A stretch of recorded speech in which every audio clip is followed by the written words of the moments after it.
Hi everyone, this is Cheryl Cole from diversityq.com, host of the Women in IT Summit and Awards and your moderator for today. Welcome to this special edition of Digital Beats, where we will be discussing how to accelerate women's careers in tech. It's a pleasure to have you here, and let me get started by introducing our two guests. First, we have Pilada Intanate, the Deputy Executive Director at Dataone Asia, Thailand, who is responsible for revenue generation activities for strategic business units, digital platform applications, and a full range of cyber security services for public and private sector clients. Pilada is also the CEO of Digitech One. Pilada, it's great to have you here. Thank you, Cheryl. It's good to be here as well. We also have with us Tatiana Buelvas, the project manager for the She Is Foundation in Colombia and PhD candidate in gender studies at the University of Juan Carlos. Tatiana develops, research and designs models for socioeconomic empowerment with a gender approach for peace building in Colombia. Tatiana, welcome. Thank you, Cheryl. I'm also excited to be here. Thank you, guys. So I wanted us to get started by talking about what it's like being female in today's tech industry. It won't come as a surprise that tech has long been and remains a male-dominated field. According to a recent report by the World Bank, women make up under 40% of the total global workforce, and recent findings from Women in Digital and Women Tech Network show that in Europe, only 17% of ICT specialists are women, and only 34% of STEM graduates are women. In the UK, the number of women working in tech is around 20%, but without intervention, this is likely to fall. These figures, along with others showing that women in the ICT sector are 19% less than men, indicate more work needs to be done to ensure true gender diversity and parity in tech. Current figures also suggest that only 9% of senior leadership roles in tech are held by women. But the gender disparity in tech doesn't start in the workplace, and here is why. Over 300 million fewer women than men have access to the internet and tech in low and middle income countries. Barriers to digital equality are linked to many factors, including the availability of infrastructure, financial constraints, interest and perceived relevance of digital technologies, education, social, cultural, and institutional context. Addressing the gender divide is crucial to ensure women have sustainable livelihoods. This also means tackling inequalities in the workplace once women have secured a role in tech. Now, Pilada, I've mentioned the state of play for women in Europe. What's it like in terms of opportunities in tech for women in Southeast Asia? First of all, let me give you a little bit of a statistic on where we are right now. From the BCT report that was released last year, we found out that in Southeast Asia, there are 56% of women in higher education. 39% of them chose to go into the tech related field. And in terms of women entering into the workforce, we found out that in total, there are about 38% and 32% of those are female who's working in the tech field. So as you can see that there's a slight drop from women graduating to entering into the workforce. So that could be like due to lack of financial to come into workforce, or it could be other factors. So however, I think from what I observe is that a lot of the problem is still presented in executive level. Since in Southeast Asia region, we only have about 15% of women represented in a CEO and board level.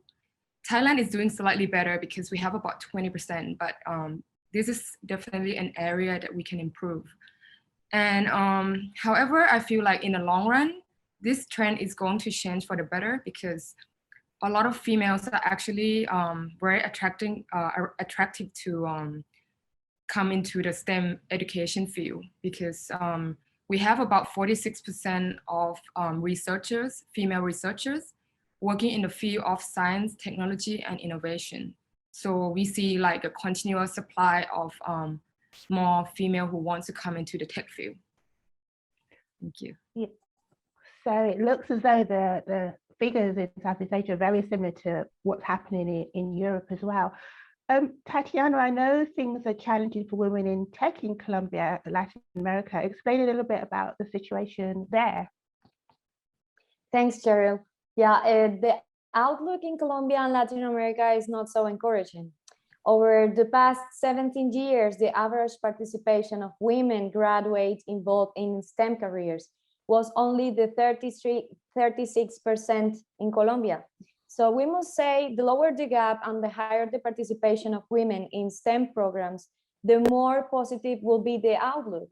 But the national trend is completely the opposite.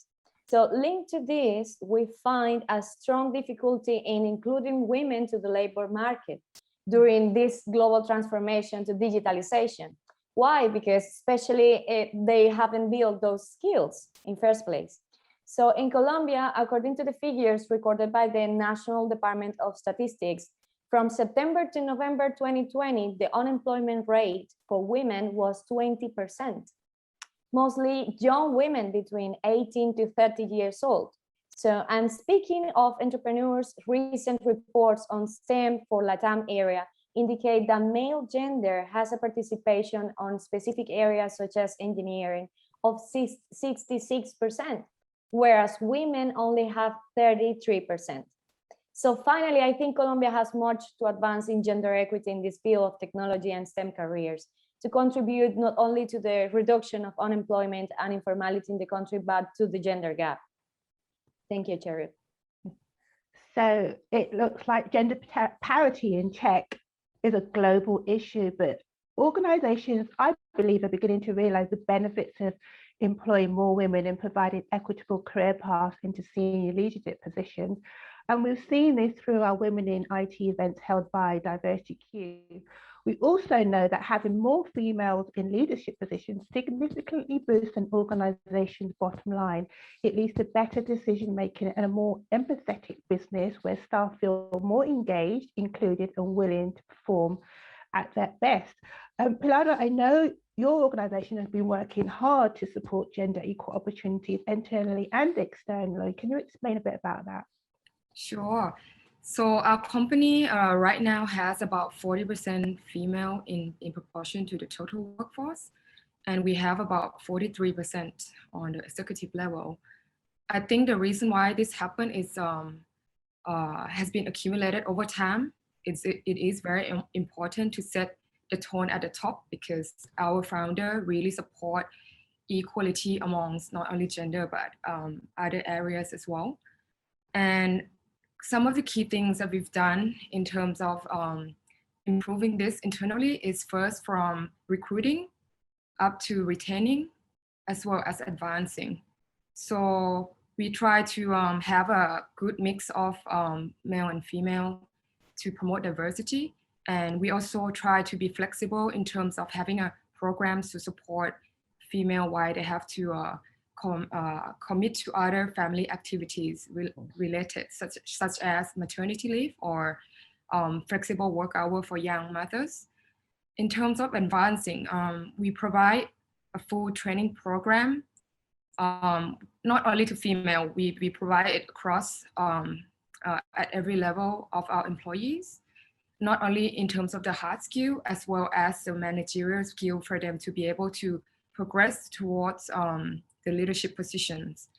Other external things that we do, since we are the technology provider, we actually are providing the AI and robotic education system to the Thai education system. So this way we see that we are part of the supporter in helping that and making sure that young children can engage and gain the knowledge early on to be able to participate into technology workforce. Thank you. I mean, I absolutely think that's brilliant that you're starting at the grassroots with young children. They, you can make such a difference in that area. Tatiana, your organization has also been working to improve gender parities in tech inclusion. What's going on there? Yes, well, as a researcher and project manager for She's Foundation in Colombia in this field, I must say that the stereotypes have also a strong relation towards reducing gender gap in our countries. Mainly because this is a main role associated with business and the STEM careers are male-centered. So as women, they are not suited because they do not have the necessary skills. The behavioral differences related to gender-specific perceptions and preferences could explain the inclination between women and men towards entrepreneurship. So, you know, in this order of ideas, women face different issues, whereas men, they don't face this. Like, for example, well, not in the same measure, let's say. And mainly they are obtaining, the difficulties are obtaining support in institutional support, financial support, family support. And the more difficult of all is the fear of failure and the self-efficacy as an important barrier that hinders the propensity of women to pursue a business career. Besides that, from She's Foundation, we stand for promoting, integrating, and implementing gender equity projects, entrepreneurship in social innovation, tech-based, led by women, with special focus on vulnerable areas of the country and armed conflict victims. So we have developed this model of sustainable women's empowerment with social and economic value through tools of personal autonomy, peace entrepreneurship, and business education. And we have been recognized nationally and internationally for this model by UN Women, Inter-American Development Bank, and among other global institutions. But there's much to be done. Yeah. Thank you. Thanks, Tatiana. And what you alluded to there was the issue of imposter syndrome, which I know so many women, you know, experience. I've experienced it myself. I'm sure you ladies have probably experienced it somewhere along your career as well. So I can understand exactly how women feel if they're not used to a sector about trying to enter it. But not believing we're good enough, which, you know, not believing we're good enough, which often women hold back in seeking roles in tech where they shouldn't.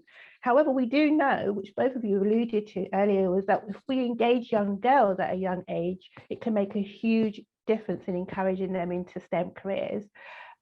Once in the workplace, leadership development programs, networks, mentoring, sponsorship, allyship, things like flexible working, proper maternity packages, which I think Tatiana spoke about, well-being programs can help accelerate a woman's career.